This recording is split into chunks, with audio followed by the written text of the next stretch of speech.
শিক্ষা সংক্রান্ত গুরুত্বপূর্ণ আপডেট পেতে অবশ্যই চ্যানেলটিকে সাবস্ক্রাইব করুন, পাশে থাকা বেল আইকনটিতে অবশ্যই ক্লিক করুন। নমস্কার, আমি শুভেন্দু। আমার ছোট্ট চ্যানেলে আপনাকে স্বাগত।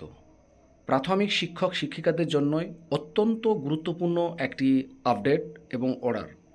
এই অর্ডারটি জারি করা হয়েছে district primary school council Purulia থেকে। আপনাদের জানিয়ে দিই, কয়েকদিন আগেই শিক্ষা দপ্তর থেকে একটা অর্ডার দেওয়া হয়েছিল যে প্রাথমিক শিক্ষক শিক্ষিকাদের বিভিন্ন স্কুলে যেখানে ফাঁকা আছে সেখানে সারপ্লাস ট্রান্সফার করা হবে।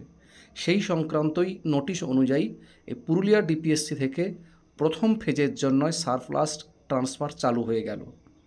ঠিক আছে, এই অর্ডার দেওয়া হয়েছে। এই অর্ডারে 179 বা 80 জনের কাছাকাছি টোটাল প্রথম ফেজের জন্য সারপ্লাস ট্রান্সফার চালু করা হলো। সেই অর্ডারটাই এখানে দেওয়া হয়েছে। দেখুন, অফিস মেমোরান্ডাম দেওয়া হয়েছে, পুরুলিয়া ডিপিএসসি থেকেই দেওয়া হয়েছে। একটু দেখে নেওয়া যাক।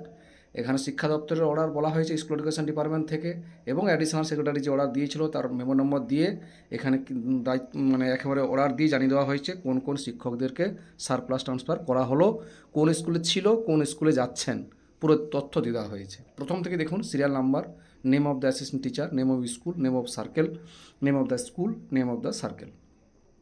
প্রথমে সিরিয়াল নম্বর এ বি করে দেওয়া হয়েছে, শিক্ষকদের নাম দেওয়া হয়েছে। ঠিক আছে, পরমেশ্বর মাহাতো, উনি যে স্কুল করতেন, এখন যে স্কুল করতেন বলরামপুর প্রাইমারি স্কুল আরসা 2-তে, উনি যেতে হচ্ছে যে স্কুলে ইতে যেটা আছে সেই স্কুলে যেতে হচ্ছে, আর এফে সেই একই সার্কেলই থাকছে, কিন্তু স্কুলগুলো কিন্তু চেঞ্জ করা হয়েছে। এইভাবে টোটাল দেখুন, খেয়াল করে দেখুন, এখানে আপনাদের দেখাই, পুরো পরপর করে দেওয়া হয়েছে। দেখুন, এখানে পর পর করে দিয়ে দেওয়া হয়েছে, সেটা আপনাদের দেখাচ্ছি। কতজনকে দেওয়া হয়েছে সেটাও আপনাদের দেখাচ্ছি। দেখুন,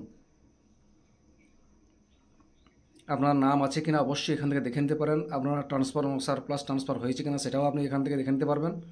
দেখুন, পরপর দেখাচ্ছি আমি আপনাদেরকে, একটু এখান থেকে দেখে নিতে পারবেন। এই দেখুন, এই অর্ডার দিয়ে দেওয়া হয়েছে।